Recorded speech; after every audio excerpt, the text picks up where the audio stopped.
Bulletin के पेश करता है काकाजी वेडिंग मॉल वुमेन्स एक्सक्लूसिव, मोती गली, चौमुहल्ला पैलेस रोड, हैदराबाद। अस्सलाम वालेकुम, आदाब। मैं हूं खलील फरहाद और आप देख रहे हैं BBN चैनल का न्यूज़ बुलेटिन की शुरुआत करते हैं हेडलाइन से। हिंदुस्तान का स्पेस में दबदबा बढ़ाएगा सैटेलाइट EOS 4 होगा इस साल का पहला स्पेस मिशन। श्रीहरिकोटा से कल सुबह 5:59 पर छोड़े जाने वाले सैटेलाइट्स की उल्टी गिनती शुरू।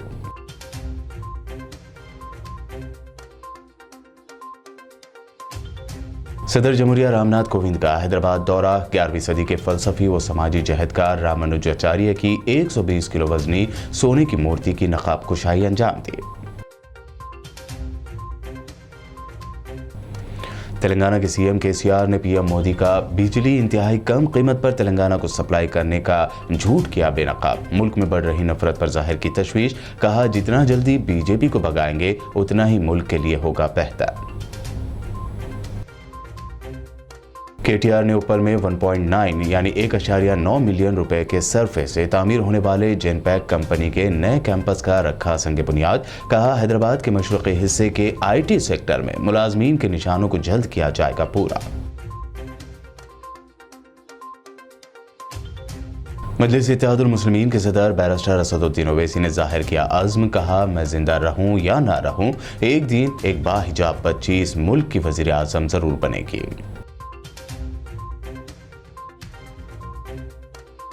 तेलंगाना के शहर बोधन की होनहार तालिबा ज़ैनब फातिमा ने रियासत का नाम किया रोशन। हैदराबाद में मुनक़दा first international martial art championship मुकाबले में हासिल किया सिल्वर मेडल। और पेश है खबरों की तफसीर।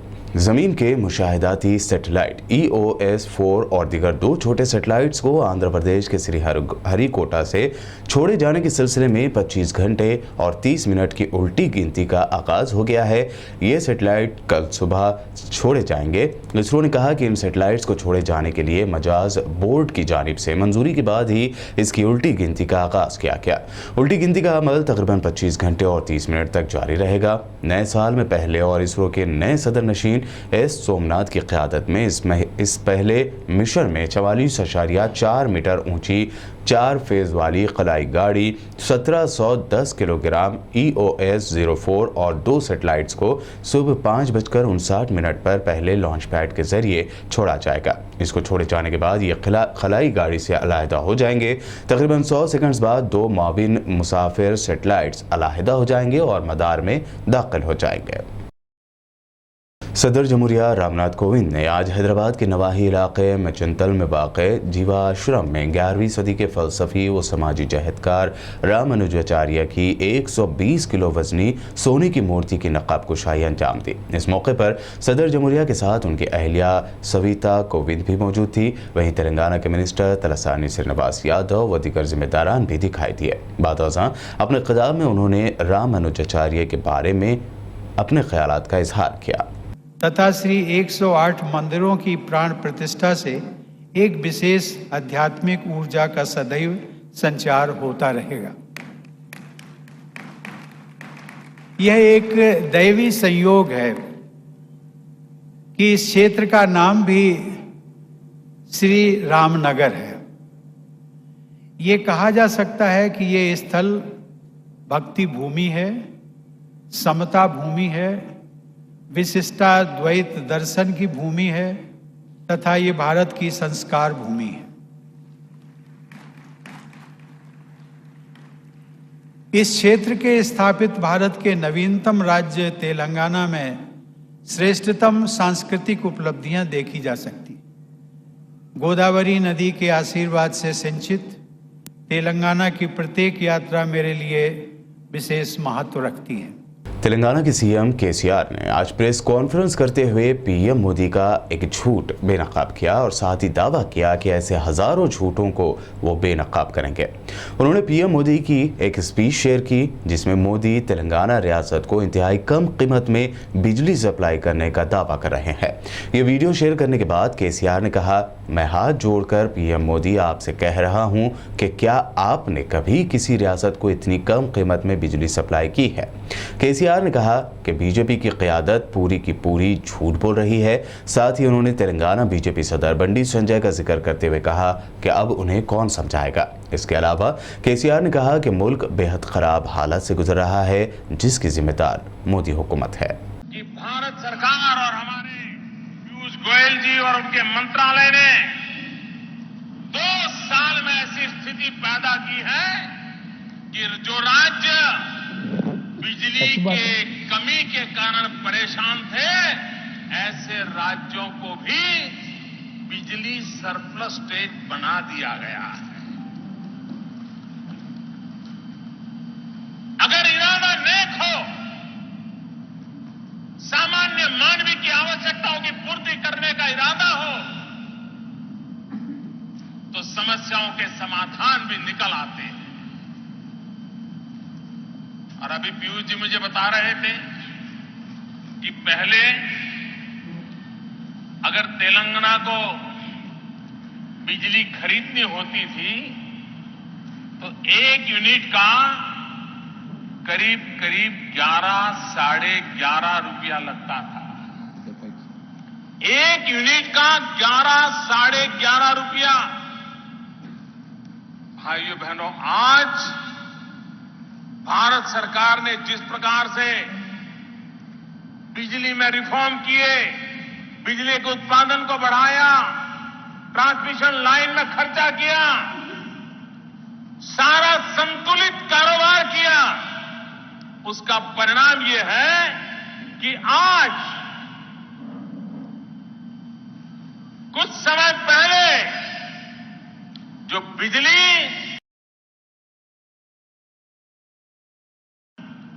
सारा संतुलित कारोबार किया, उसका परिणाम यह है कि आज कुछ समय पहले जो बिजली 1 यूनिट 11 साढ़े 11 रुपये में मिलती थी, आज अभी इसी तारीख 1 रुपया 10 पैसे में मिलती है। राज्य की खजाने के किताब। मैं हाथ जोड़ के पूछ रहा हूं मोदी जी, आपके 8 साल के सरकार में कहीं भी 1 रुपए 10 पैसे में यूनिट पावर सप्लाई आपने किया है क्या? इतनी बड़ी झूठ। और देश के प्रधानमंत्री कहे खुलेआम, तो देश के जनता को क्या समझते हैं ये लोग? किस प्रकार से गुमराह करते हैं? इसको क्या समझना चाहिए? आप पत्रकार लोग, आप सुने हैं, आपके पास है, ये रिकॉर्डेड है, आप अपने घर में जाके भी सुन सकते हैं। ये मेरा स्पीच नहीं है। यानी कि राष्ट्र राज्य के अध्यक्ष से लेके प्रधानमंत्री तक सारा ही झूठे झूठ, सफेद झूठ। झूठ निर्भर भारत, ये भी झूठ है। कौन झूठ है? कितना गुमराह करेंगे लोगों को, कितने दिन करेंगे? तो ये है, ये भी आप लोगों को दिया मैंने, आप लोग देख लीजिए। तो इस प्रकार से अब यहां के राज्य के अध्यक्ष को क्या कहना है, आप लोग उनके साथ क्या कहेंगे? अब मैं उनको छोड़ देता हूं। इस दरमियान सीएम केसीआर ने अपने खिताब में गुजरात फसादात का जिक्र किया, तो वहीं उन्होंने किसानों से पीएम मोदी के माफी मांगने की भी बात कही। क्यों माफी मांगे भाई किसानों से? अगर आपके तीन एक्ट जो लाए, क्यों विड्रा करें? अगर आप सच्चे हो तो किसानों से माफी क्यों मांगना पड़ा? और प्रधानमंत्री की तो आदत है माफी मांगने का। जब वो प्रधानमंत्री बनना चाह रहे थे, लोगों ने पूछा उनको गोधरा कांड के बारे में, अगर आप प्रधानमंत्री बनोगे तो देश में ऐसे ही करोगे क्या? तो उन्होंने मुसलमानों से माफी मांगा। हाँ बिल्कुल, मुसलमानों से माफी, मैं देश के मुसलमान भाइयों से माफी मांगता हूं, यह कभी दोहराया नहीं जाएगा, ऐसा नहीं होगा, ये मेरा आश्वासन है, ये मोदी जी ने कहा। अब फिर किसानों से माफी मांग लिया। अब लगता है देश के प्रधानमंत्री माफी के सौदागर है। क्या समझना चाहिए? ये तरीका है देश को चलाने का? फिर अभी बीजेपी के लोग कह रहे हैं कि भाई काली चुनाव था, हमने इसको बंद रखा है, फिर से लाएंगे। कहते जा रहे कि ये तरीका है देश को चलाने का? बिल्कुल नहीं। इनको इनका राजनीति भी इतना गलत अंदाज में, इतना नासमझी से करता है, बिल्कुल बेकार। इंतहाई मज़ाहिया अंदाज में सीएम केसीआर ने पीएम मोदी के साबिक अमेरिकी सदर ट्रंप के लिए अमेरिका जाकर इंतखाबी तशहीर करने, हाउडी मोदी कहने और अब की बार ट्रंप सरकार का नारा देने का भी मजाक उड़ाया। अरे भाई, आप अमेरिका गए प्रधानमंत्री जी, हाउडी मोदी। अमेरिका चुनाव से हिंदुस्तान को क्या लेना देना है भाई? अमेरिका चुनाव क्या अहमदाबाद म्युनिसिपल कॉर्पोरेशन का इलेक्शन है? क्या तमाशा था? कोई भी समझदार प्रधानमंत्री क्या किसी दूसरे देश के इलेक्शन में, चुनाव में प्रचार करते क्या? ये विदेशी नीति है क्या हमारा? कितना बड़ा नुकसान होता है, वो भी अमेरिका जैसे देश में जाके। वहीं जाके कह दिया अब की बार ट्रंप की सरकार। हाँ? अब की बार ट्रंप की सरकार। It's a total strategic mistake of mister Narendra Modi and this BJP government. It's a rubbish. सुनिए आप लोग। की बार ट्रंप सरकार।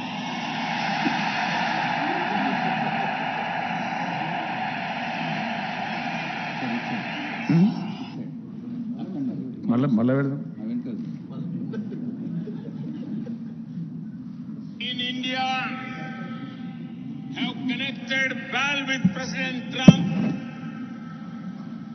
The words of candidate Trump, अब की बार ट्रंप सरकार।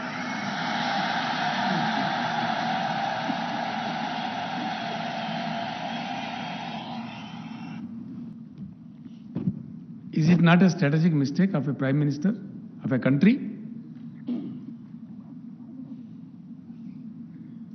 अब क्या हुआ?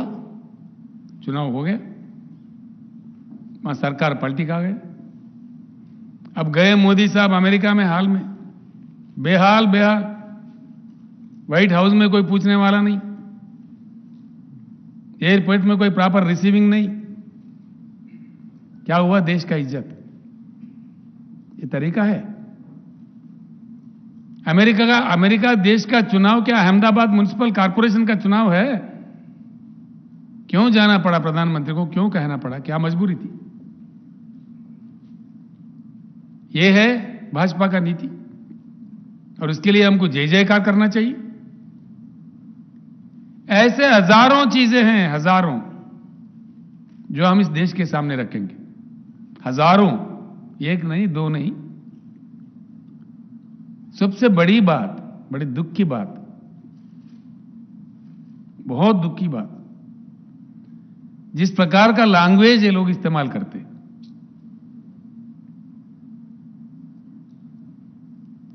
किसी का कोई मान्यता नहीं है इस देश में। सीएम केसीआर ने इंतहाई जज्बाती अंदाज में बयान देते हुए मुल्क में बढ़ रही नफरत पर तशवीश जाहिर की और कहा कि इस मुल्क के नौजवानों को सोचना चाहिए कि वो नफरत की इस फिजा को कैसे ख़त्म करें। उन्होंने कहा कि जितना जल्दी हो सके बीजेपी को भगाना ही इस मुल्क के लिए बेहतर है। If you are going to lose the eco of Telangana, कौन आएगा यहां निवेश करने के लिए? Who will invest? Who will come? Please think. It is time for the youth to think. इस देश के युवा का यह फर्ज है, ये भविष्य आपका है, देश आपका है। हमारे आज अफगानिस्तान में जाके किसी को कहो इंडस्ट्री लगाओ, कोई लगाएगा? कौन जाएगा अफगानिस्तान? उल्टा पैसा दो तभी नहीं जाएगा। क्यों? जहां शांति रहता है, जहां अच्छा माहौल रहता है, जहां एक दूसरे को प्यार करते हैं, जहां प्यार मोहब्बत वाला एक वातावरण बना रहता है, वहां जाता है। आप हर जगह मजहब के नाम, धर्म के नाम अंगार लगा दे रहे। ये क्या तरीका है? कौन नहीं मानता भाई भगवान को इस देश में? कितने लाखों मंदिर है गांव में, लाखों मंदिर है हमारे पास, हर दिन मंदिर बनते रहता। कौन पूजा नहीं करता भगवान का? हर कोई करता, लेकिन भगवान के नाम पे, धर्म के नाम पे हिंसा, ये हेट्रेड, क्या कर रहे हैं आप? इस देश को किधर ले जाना चाह रहे हैं? आखिर ये प्रवृत्ति यहां तक जा रहा है। खुलेआम राज्यसभा में मैंने सुना माननीय प्रधानमंत्री को कहते हुए कि पूरे कांग्रेसी अर्बन नक्सलेट बन गए। अरे बाप रे, बड़ा दुख की बात है, बड़ा चिंता की बात है। हर पार्टी अगर नक्सलेट बन गए तो क्या बात है? जिसको चाहे आप स्वीपिंग रिमार्क करो। चिंता का विषय तो देश के लिए यह है कि भाजपा के नेताओं का दिमाग खराब हो गया। यह चिंता इसका है। हमें देश को आज चिंता करना चाहिए, जितना जल्दी भगाओ भाजपा को तो उतना देश के लिए अच्छा है। ये डिवाइसिव पॉलिटिक्स खेलने वाले, देश को विभाजन करने वाले, इनको जितना जल्दी स्विच ऑफ करो तो उतना ही देश के लिए अच्छा है। 100%। कौन चाहता भाई? हर रोज गड़बड़ हो, हर रोज फायरिंग हो, पुलिस कर्फ्यू हो, लाठी चार्ज हो। हम ये चाहते हैं या कोई नया उद्योग आए, नया इंडस्ट्री आए, नए नौकरी मिले? ये चाहते हैं। क्या चाहते हैं हम लोग? किसान ज्यादा उगाए, अच्छे पैसे कमाए, ये चाहते हैं कि किसान अपना उगाए, अपने पैदावारी नहीं ला सके मार्केट में, जो कि कर्फ्यू है, गड़बड़ है, आंदोलन है? क्या चाहेंगे हम लोग? ये देश क्या चाह रहा है? शांतिपूर्वक जीवन चाह रहा है कि धर्म पे नाम पे दंगे चाह रहा है? सीएम केसीआर ने बीजेपी हुकूमत के तरक्की के दावों पर सवाल उठाते हुए कहा कि मुल्क की जीडीपी दिन ब दिन नीचे गिर रही है और व्हाट्सएप यूनिवर्सिटी पर तरक्की का प्रोपेगेंडा किया जा रहा है। The industrial production has gone down enormously. It was 4.4% in the month of September. It was 4% in the month of October. It has come down to 1.4% in November. And it has now drastically come down to 0.4% in December. This is the level of industrial production in the country. 4.4% to 0.4%. Is it the result of Make in India? Is it the result of great policy of Mr. Narendra Modi or the NDA government? What is this? Is there anybody to discuss about this? No, all this will remain, but we have a WhatsApp university. Telangana के वजीर information technology के तारक रामाराव ने शहर हैदराबाद के उप्पल में 1.9 million रुपए के सरफे से तामीर होने वाले जेनपैक कंपनी के नए कैंपस का संग बुनियाद रखा। इस मौके पर खिताब करते हुए केटीआर ने कहा कि जल्द ही हैदराबाद के मशरक़ी हिस्से में आईटी के शोबे में मुलाजिमतों के निशाने को पूरा किया जाएगा और आज की ये तकरीब एक अहम कारनामा है। इस कैंपस की तोसी तेलंगाना की ग्रिड पॉलिसी के हिस्से के तौर पर की जाएगी। అందులో భాగంగా జెన్పాక్ట్ వారు ముందుకొచ్చి మేము మా క్యాంపస్ని కూడా ఎక్స్పాండ్ చేయాలనుకుంటున్నాము. దానికి ఆల్మోస్ట్ ఒక 20 లక్షల స్క్వేర్ ఫీట్లో అదనంగా కట్టుకోబోతా ఉన్నాము అన్నప్పుడు we wanted to encourage dum whole heartedly.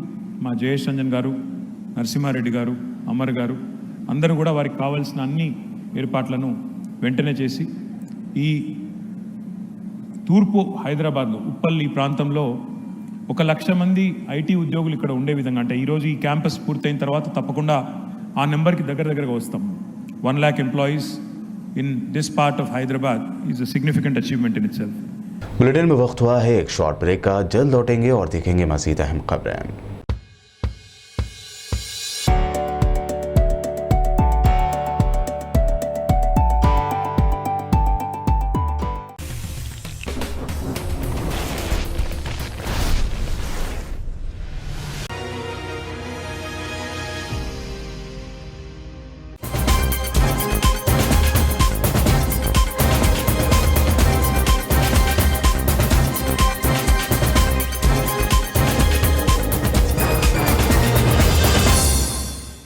Break के बाद आपका दोबारा खैर-ए-मक़दम है। आइए देखते हैं मज़ीद अहम खबरें। MIM supremo barrister Asaduddin Owaisi ने उम्मीद जाहिर की है और कहा है कि इंशाअल्लाह हमारी बेटियां हिजाब पहनकर कलेक्टर भी बनेंगी, डॉक्टर भी बनेंगी, बिजनेसमैन SDM भी बनेंगी और कानपुर की आवाम, तुम याद रखना, मैं जिंदा रहूं या ना रहूं, इस मुल्क की एक बच्ची हिजाब पहनकर वज़ीर आज़म भी बनेगी। और हम अपनी बेटियों को इंशाअल्लाह ताला अगर वो ये फैसला करती है कि अब्बा अम्मी मैं हिजाब पहनूंगी, तो अब्बा अम्मी पहने बोलेंगे बेटा पहन, तुझे कौन रोकता, हम देखेंगे इंशाअल्लाह। हिजाब निकाब पहनेंगे, कॉलेज को जाएंगे, डॉक्टर भी बनेंगे, कलेक्टर भी बनेंगे, SDM भी बनेंगे, बिजनेसमैन भी बनेंगे।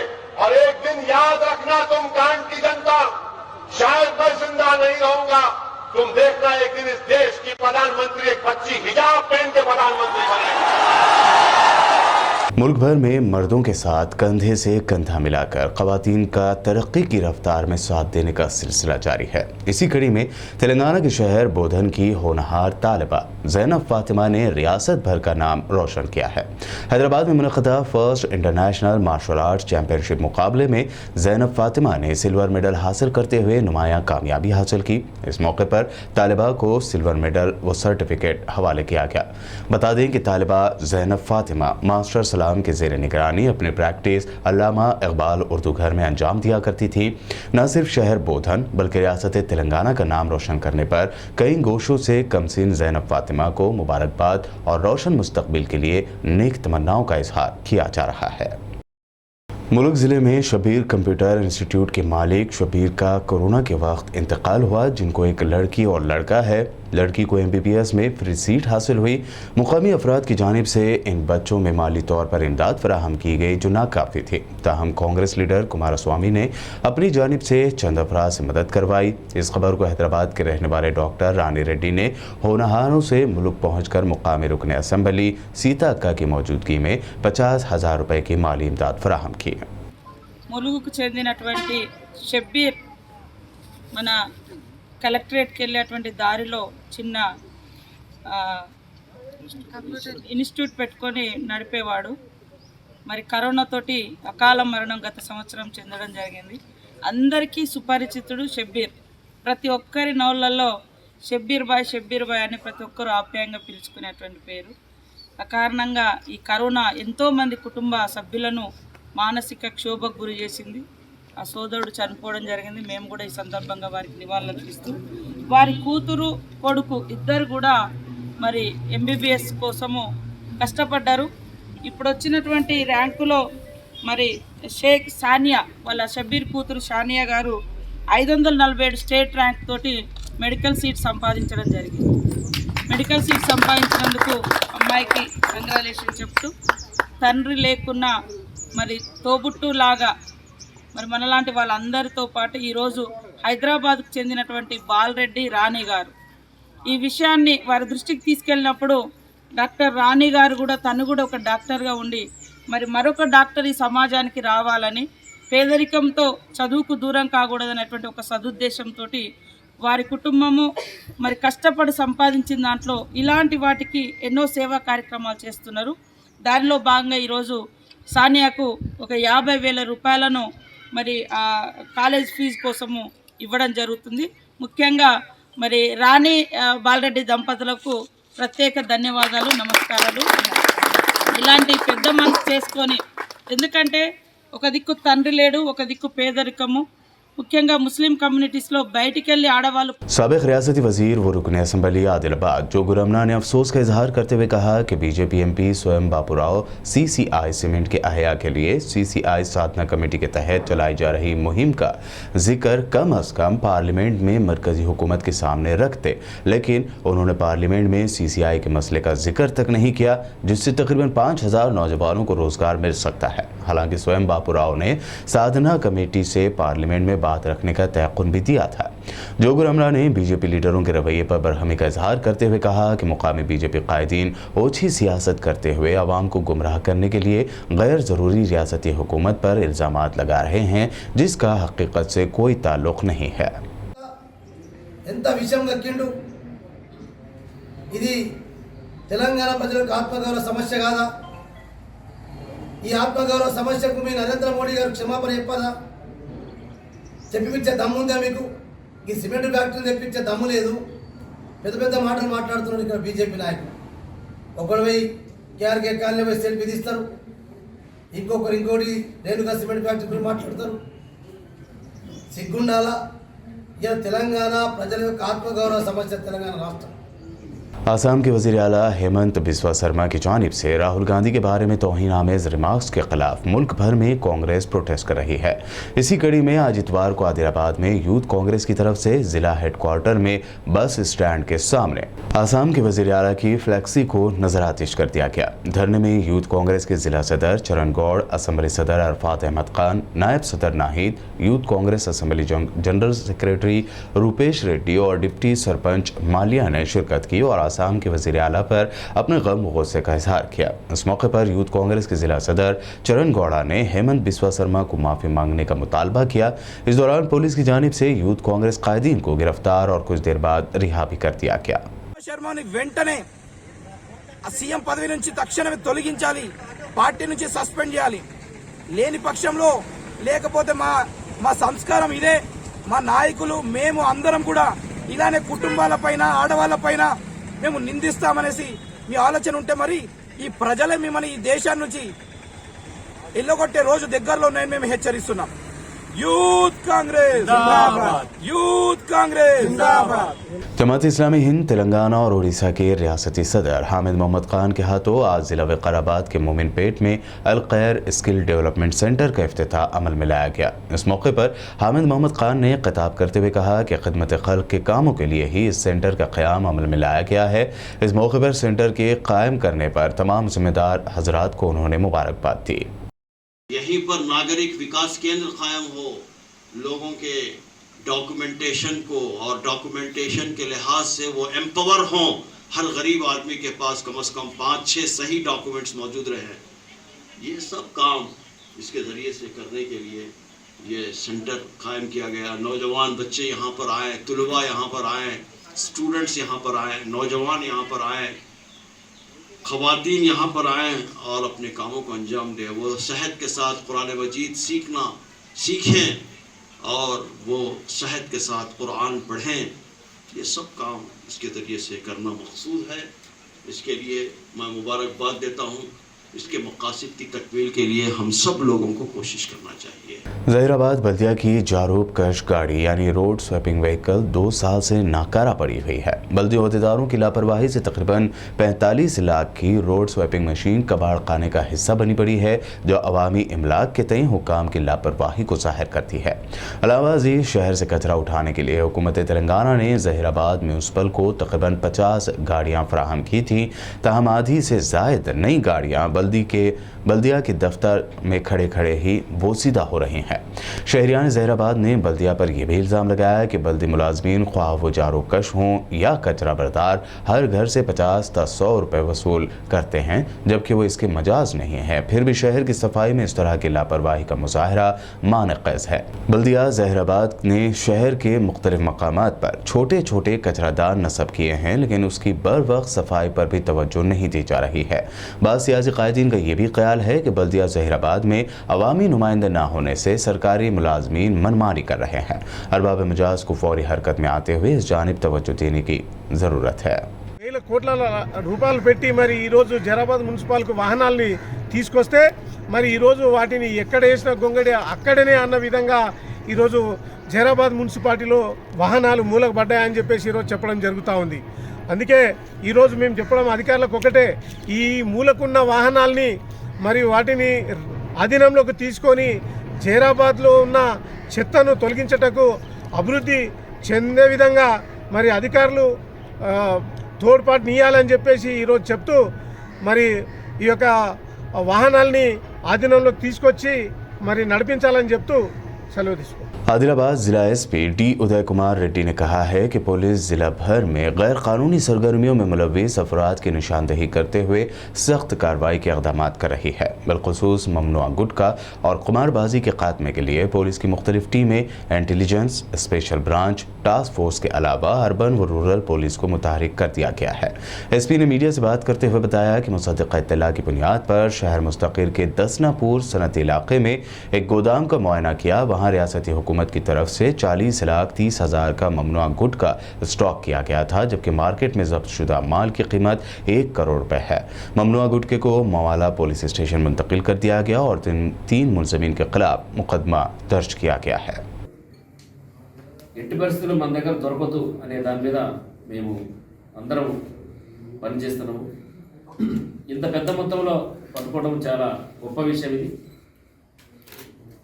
దీనికి గాను ఆదిలాబాద్ రూరల్ సిఐ గారు, మామూలు ఎస్ఐ మరియు ఆదిలాబాద్ డిఎస్పీ గారిని కూడా నేను అభినందిస్తున్నాను. నేను మీ మాధ్యమం ద్వారా నేను ప్రజలు కూడా విజ్ఞప్తి చేస్తున్నా, ఇవన్నీ కూడా పబ్లిక్ ఇన్ఫర్మేషన్ మీద దొరుకుతున్నాయి. మాకు మీరు ఇంకా పెద్ద మొత్తంలో ఇన్ఫర్మేషన్ ఇచ్చి మాకు పట్టియాలి. మీ భాగస్వామ్యం ఉంటే ఇటువంటి మన జిల్లాలో ఏమి లేకుండా, ఈ సోషల్ ఈవిల్స్ అనేవి లేకుండా, సోషల్ వాయిసెస్ కూడా ఎక్కడ కూడా దానికి స్థానం లేకుండా, చిన్న పేకాట అయినా కానీ ఎక్కడైనా మట్కా నడిచిన తర్వాత ఇటీవల గాంజాయి గురించి అయితే మొత్తం ఎస్ఐలు అదే పని చేస్తున్నారు. నెక్స్ట్ ఇయర్ మన జిల్లా మొత్తం గాంజాయి ఫ్రీ డిస్ట్రిక్ట్గా डिक्लेयर చేయడం కోసం మేము సమాయత్తమవుతున్నాము. तेलंगाना के जिला निर्मल के भैंसा टाउन के देगांव हाईवे पर सड़क हादसा पेश आया। शराब के नशे में 2 व्हीलर सवार ने कार को पीछे से टक्कर दे दी, जिसकी वजह से कार जहां बुरी तरह तबाह हो गई तो वहीं 2 व्हीलर सवार के सर पर भी शदीद चोटें आई हैं। हादसे के फौरी बाद 2 व्हीलर सवार मौके से फरार हो गया। पुलिस ने मौके पर पहुंचकर मुआयना किया और एक केस दर्ज करते हुए तहकीकात शुरू कर दी है। मैं स्लो जा रहा हूँ, बदल गया था, स्लो जा रहा हूँ, लोग किधर से आए कि पीछे से मार दे के गिरा के भाग गया होगा। और आपके कोई लेडीज दस्ती हुई थी मुंह पे? हमारे लेडीज थे कार में, दस्ती वगैरह, अरे पानी पियो, दस्ती से पूछेंगे बोले तक उन्होंने उठा के भाग गया। तो सीधा कार के अंदर सीधा कार को मारा के उसका मुंह अंदर जाके और बाहर गिर गया। నా పేరు రామాయి మాధవరావు. నేను ముద్దుగల్ మాజీ సర్పంచ్ని. నేను ముద్దుగల్ నుంచి బానిస వెళ్తుండగా ఇక్కడ మన కారుకు బండి బైక్ వచ్చి యాక్సిడెంట్ చేసింది. అది ముద్దుగల్ బండి. ఆ పిల్లడి పేరు Nagula Yogesh, son of Sail. Age कितना? एज 22. सैयद रिजवान कादरी जानशीन दरगाह हज़रत सैयद अब्दुल अजीज़ कादरी शहीद बगदादी रहमतुल्लाह अलैह के बमुजब जिगर गोशा गौसुल सकलैन हज़रत सैयद शाह अब्दुल अजीज़ कादरी शहीद बगदादी के 433वें उर्स शरीफ की सैरोज़ा तक़रीब का आगाज़ 12 रजबुल मुरज्जब 14 फरवरी 2022 को होगा और इख्तिताम 16 फरवरी को अमल में आएगा। हस्ब अमल दरामद कदीम 14 फरवरी को बाद नमाज शाह जुलूस संदल शाही खानकाह सुबाहनी वाक़ महल्ला गढ़ी से बरामद होकर रफ़ाइया मज़ाहरे के साथ दरगाह शरीफ पहुँचेगा। सज्जादा नशीन अलहाज सैयद यूसुफ़ुद्दीन कादरी साहब क़िबला संदल माली की रस्म अंजाम देंगे। बाद महफिल समा मुनक़्क़द होगी, जबकि 15 फरवरी को बाद नमाज फ़जर फ़ातिहा ख़्वानी के बाद ताम का नज़्म रहेगा। बाद नमाज शाह जलसे फैज़ान गौसुल आज़म व विलादत मौलाए कायनात ज़ेर सदारत उम्मे सज्जाद नशीन अलहाज सैयद अजीज़ुद्दीन कादरी मुनक़्क़द होगा। सैयद अफसर पाशा कादरी व दिगर मुक़ामी उलमा कराम के ख़ताबात होंगे। दरिया असना अहले क़ुरैश की जानिब से संदल शरीफ दरगाह शरीफ पहुँचेगा, जिसके बाद महफिल समा भी मुनक़्क़द होगी। सैयद शाह मुहिबुद्दीन कादरी बाबा साहब ने अक़ीदतमंदों से ज़्यादा तादाद में शिरकत की ख्वाहिश की है। तेलंगाना के ज़िला कामारेड्डी के बांसवाड़ा टाउन में आज इतवार को मदरसा अब्दुल्ला बिन अब्बास वाक़े कोयागुट्टा में 14 साला शेख अज़मत वल्द अब्दुल हमीद ने हिफ्ज़ कुरान का शर्फ हासिल किया। महज 4 साल में कुरान पाक हिफ्ज़ करने पर उस्ताद कराम ने कमसीन हाफिज़ शेख अज़मत की गुलपोशी की और उनके दरख्शां मुस्तक़बिल के लिए नेक ख्वाहिशात का इजहार किया।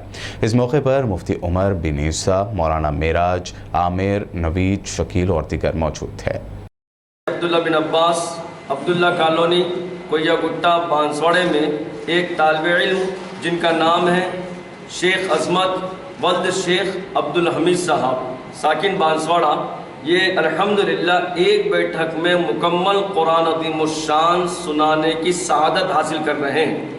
और ऐसे ही इस मौके पर मैं ख़ास तौर से मदरसे के सदरुल मुदर्रिस जिनकी मेहनतें और काविशें हज़रत मौलाना अहमद साहब कासमी, नाज़िम तालीमात मुफ्ती नबीस साहब कासमी और ऐसे ही मुफ्ती गौस साहब, नाज़िम नायब नाज़िम हाफिज़ आमिर खान साहब का और आने वाले तमाम मेहमान इकराम का, मदरसे की सारी इंतज़ामिया और जितने भी मुआविनीन हज़रात हैं जो मदरसे की तरक्की के लिए अल्हम्दुलिल्लाह ताउन देते हैं, चाहे किसी भी अंदाज से हो, उन सब का तहे दिल से शुक्रिया अदा करते हैं। आखिर में हेडलाइंस पर डालते हैं एक और नजर।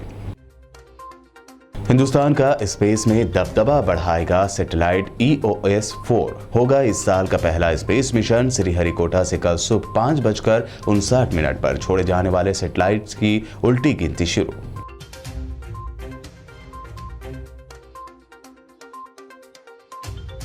सदर जमहूरिया रामनाथ कोविंद का हैदराबाद दौरा। 11वीं सदी के फलसफी व समाजी जहदकार रामानुजाचार्य की 120 किलो वजनी सोने की मूर्ति की नकाब कुशाई अंजाम दी। तेलंगाना के CM KCR ने PM मोदी का बिजली इंतहाई कम कीमत पर तेलंगाना को सप्लाई करने का झूठ किया बेनकाब। मुल्क में बढ़ रही नफरत पर जाहिर की तशवीश, कहा जितना जल्दी BJP को भगाएंगे उतना ही मुल्क के लिए होगा बेहतर। KTR ने ऊपर में 1.9 यानी 1.9 मिलियन रुपए के सरफे से तामीर होने वाले जेनपैक कंपनी के नए कैंपस का रखा संग बुनियाद। कहा हैदराबाद के मशरक़ी हिस्से के IT सेक्टर में मुलाजमीन के निशानों को जल्द किया जाएगा पूरा। मजलिस इत्तेहादुल मुस्लिमीन के सदर बैरिस्टर असदुद्दीन ओवैसी ने जाहिर किया अज़्म। कहा मैं जिंदा रहूं या ना रहूं, एक दिन एक बाहिजाब बच्ची इस मुल्क की वज़ीर आज़म जरूर बनेगी।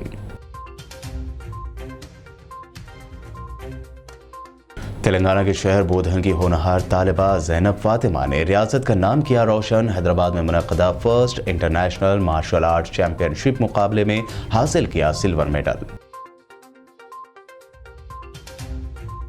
न्यूज़ बुलेटिन में ये थी अब तक की अहम खबरें। ताज़ा तरीन खबरों और दिलचस्प प्रोग्राम्स के लिए देखते रहिए BBN चैनल।